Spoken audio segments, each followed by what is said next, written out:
Hello, coin collectors, and welcome to the United Kingdom Coin World and the DC Coin World International Coin Channel. This is another joint video. We've been doing a few of them, but we've never done a joint one like this one.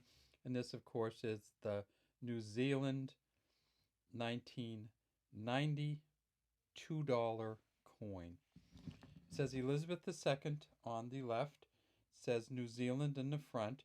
This, of course, is the RDM engraving, the Raphael David Makloof engraving. If you look way down in here, let's see if we can get that. You can see the R and the D and the M right above the tip of my pen point there. RDM, Raphael David Makloof, the third crown portrait of Queen Elizabeth II, wearing the George V state diadem.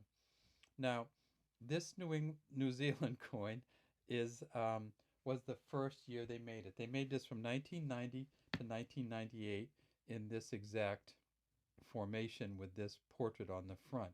If we tip it up, we see something really interesting, and that is we see these two, almost like a sandwiched rim with these dots in the middle as you go around.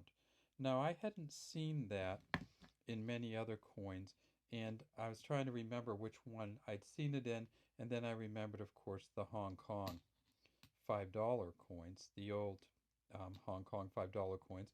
And this is another Raphael David Makloof, Queen Elizabeth II, it says, with the THE rather than Elizabeth. And it doesn't say Hong Kong anywhere on here, but this is the part that I remembered. And the Hong Kong one actually was cool because it says $5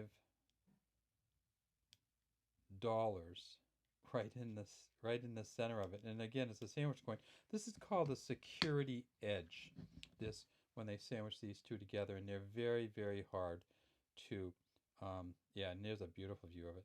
They're very, very hard to counterfeit, and that's one of the reasons why they do it.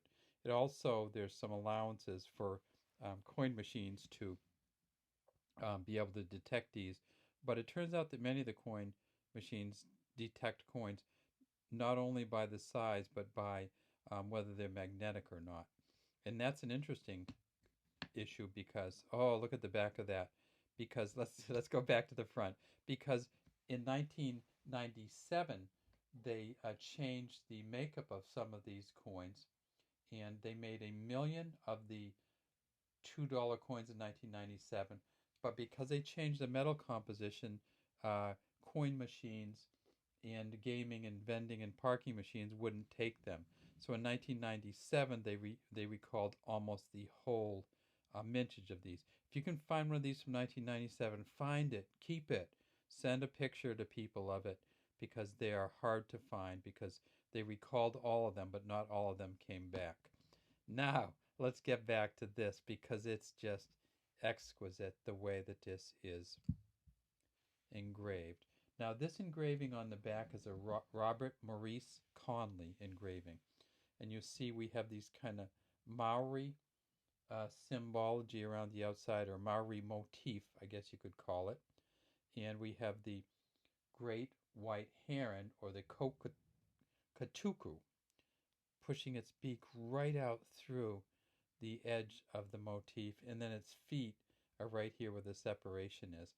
It says $2 at the bottom, and this coin, of course, replaced the New Zealand $2 paper money. And so New Zealand decided to get rid of the $1 and $2 paper money notes and moved to this $2 coin, which is, again, a magnificent security-edged coin. They made this particular version until 1998, and then they changed the portrait on the front. This one here is probably worth $1.50 to $2 United States. If you get it in really good condition, maybe worth more than that. And if you ever get to see one of these in almost uncirculated or uncirculated condition, you see how brilliant and beautiful the colors are. This is the material that's in here is an aluminum bronze, but when it hasn't been used yet, it is just the shiniest, most beautiful, almost gold looking coin. Once it gets used, you see how the aluminum bronze gets all scratched up. But if you can find one of these unused, find it and keep it. If you can find one of these unused from 1997, find it and keep it as an investment. All right, that's all we have today from the DC Coin World and the United Kingdom Coin World channels. And this is another of our joint videos. We'd love to have you subscribe to our channel and leave any comments you have in the comments section.